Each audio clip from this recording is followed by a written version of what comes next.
a young man called Ernest. He was a pastor.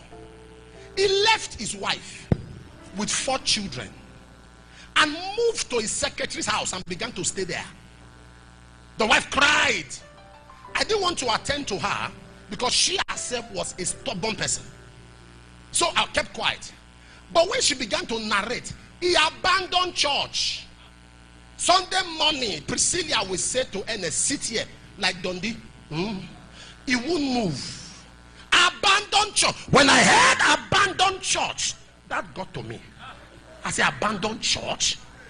And I sent for him. And he said to me, I will ask Priscilla if I should come. So I knew that Jungo has matured. I carried my car in the night, some minutes to 11, drove there by myself without security, knocked on the door.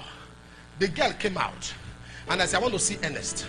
And he looked at him before me. When he looked at him, I could see a transmit of power.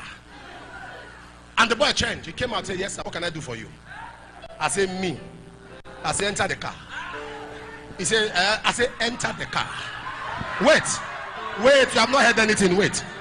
While I was still saying that, he was looking at me. I didn't know when something came on me. In English, they call it anointing. I laid hands on his head. As he landed on the ground, I lifted him, put him in the car. As she was coming close, I gave her one. She landed on the ground. And this is the part that shocked me.